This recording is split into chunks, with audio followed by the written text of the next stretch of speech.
Now let us look at this villus and learn to add some of the important functions of this villus. The main region for absorption of digested food.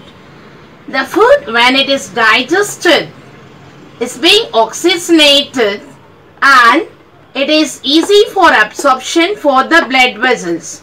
So hence we can say that the main region for absorption of digested food.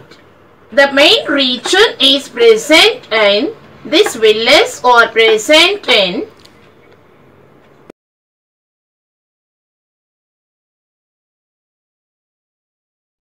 the small intestine is the main region for the absorption of digested food.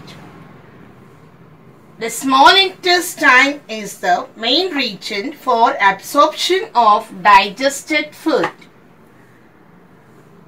The inner surface of the small intestine contains thousands of finger-like projections, which we call them as villi. So, these finger-like projections which are present in thousands of finger-like projections present in the small intestine called as villi. This villi is very much useful and it's very much helpful in the absorption of digested food.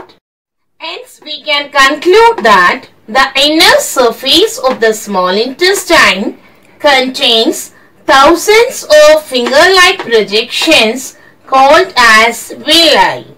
So, this villi is very much useful for absorption of digested food. Villi increases the surface area of the digested food.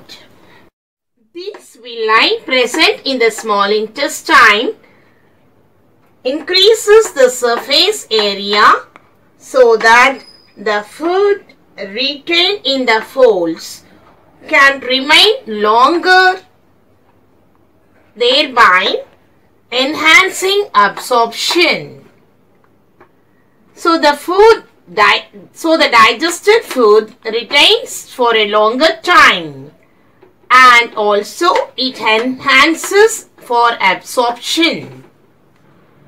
The blood vessels and the lymph vessels are present as a network. Hence, we can say that in the villi there are network of blood vessels and the lymph vessels. The products of the digested food are absorbed first in the villi.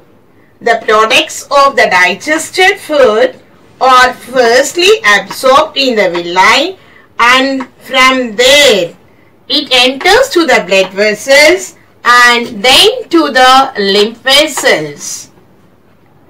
The products of the digested food first enters into the villi and then to the blood vessels and then to the lymph vessels.